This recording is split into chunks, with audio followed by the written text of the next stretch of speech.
The Odyssey review: Christopher Nolan's The Odyssey begins with a man standing on a table in a banquet hall telling a story. It's a perfect way to start a movie that's about the importance of stories and the manner of their telling, and how stories can deceive and liberate us, comfort and disturb us, split us apart, and bind us together.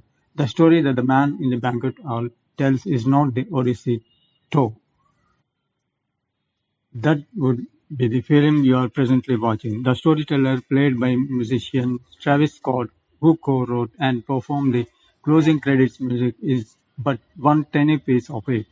We are further along than in medias res, close to the catastrophic final bloodbath. The storyteller's selection covers a key event in the Trojan War, featuring the fearless warrior Odysseus, played by Matt Damon, and the fabled Trojan horse. Here, as throughout this majestic new feature from Nolan, you may expect to see again what so many other filmmakers have shown you and instead are presented with a new take on old tale. There's plenty to see here. Some of it will leave folks wondering, hold on, did I forget about that part? For starters, the story of the Trojan horse isn't in Homer's The Odyssey, nor is it told in his predecessor the Iliad, also by Homer. It's taken from stories by other poets, most likely from Virgil's Aeneid, which was written centuries after Homer. And instead of the standard image of the horse standing upright on four-wheel legs like a child's toy, it is introduced partially buried in shallow water on a beach, posed as if it's rising up on its back legs from beneath the sand, and must be dragged on a platform of rolling logs. Odysseus is Paul Menelaus, played by John Bernthal, and the other Greek warriors all packed inside a tangle of limbs and faces. We are told they have been in there for days, and that several of them died before Trojans happened along, which raises hygiene questions the movie thankfully doesn't answer. Presumably, the stench of dead flesh hid other smells. Nolan, who adapted the script, takes liberties, but they are in the name of simultaneously expanding and uniting the various accounts of Odysseus' deeds in service of a larger and more elusive goal. In his art, Odyssey is still about a legendary warrior and King Italia, beloved husband to his wife Penelope, played by Anne Hathaway, would dutifully wait for him to return, while piggish suitors eat her food, drink her wine, and corrupt her servants, hoping she'll finally give in. Pick one of them and remarry. Odysseus is caring father to his son Telemachus, played by an adult by Tom Holland. His subjects love him, or so we are told. The film recounts how he and his troops left Ithaca to fight in the Trojan War, got stuck in that quagmire for 10 years and wandered other decade for reasons that could be his fault, the results of God's whims, or some mix.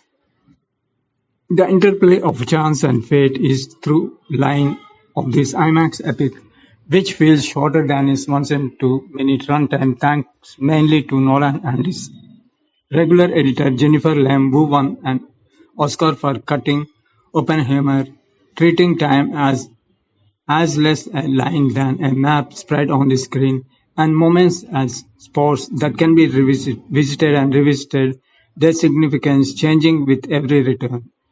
Lessons learned in Oppenheimer and demonstrated with a frenzied urgency they are applied in the Odyssey with a confidence that is, for Nolan, easygoing.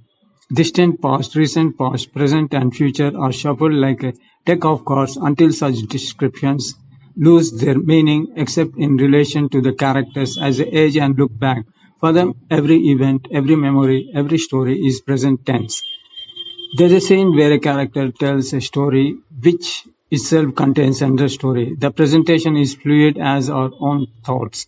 Gods and humans from everywhere in Greek mythology make appearances. There's Athena, played by Zendaya, whom only the hero sees, Lupita Nyong'o, Oh, in a dual role as both Menelaus' wife Helen, whose abduction triggers the Trojan War, and her twin sister Clytemnestra, wife of Odysseus' strong right hand Agamemnon, played by Benny Safdie, aka Edward Teller in Oppenheimer. Nolan's script mixes and bits of the Iliad, the Aeneid, and 20th and 21st century translations of the Odyssey with their own embellishments. The result is a sort of OEU, Odysseus Expanded Universe, minus post-credits scene where Zeus asks Odysseus to join the Olympus initiative. There was a clickbait, a bit of culture war nonsense when it was announced that Myung, a black woman who had been cast as Helen, as if it was that were a sin against a story that also contains the tentacle sea monster Sicilia, Poseidon's outcast son, the one-eyed Silopus,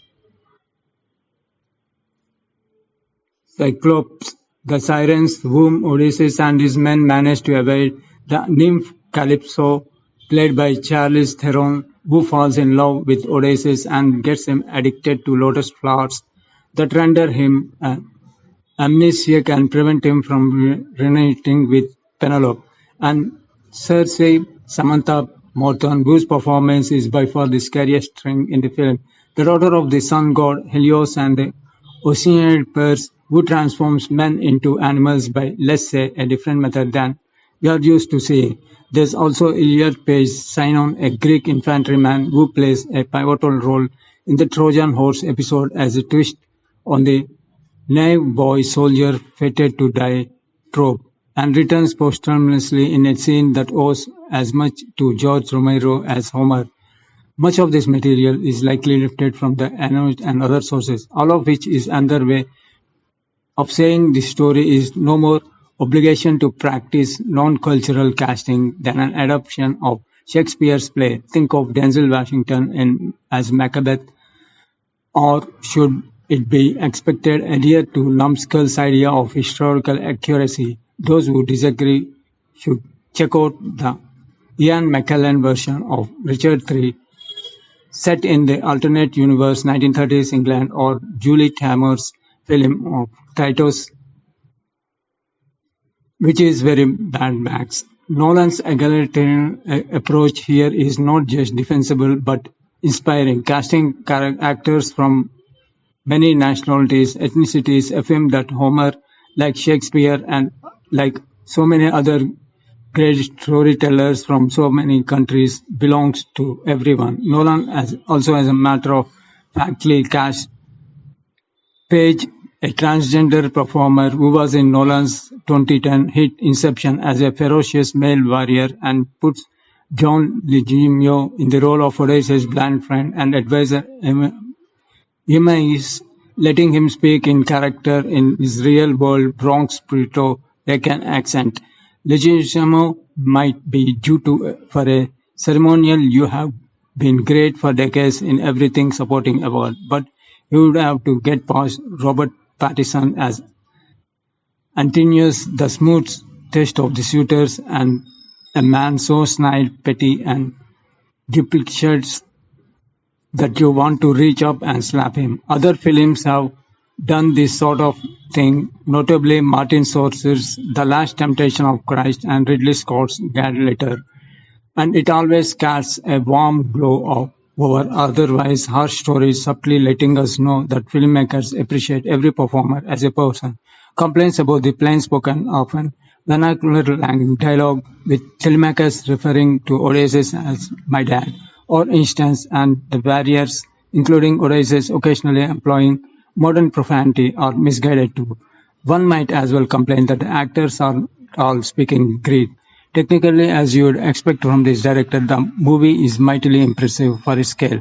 The graceful way it moves from one time period to another, and for the tactility of its imagery. You can almost smell the sea, the congealing blood, the flowers. The metal horse clearly weighs a lot, and it looks as if the Trojans and most actors portraying them have to strain to transport it. In one of Odysseus' war flashbacks, A burning building, perhaps 30 meters high, collapses as stunt performers run or take cover. We can sense the heat and weight of the impact, just as when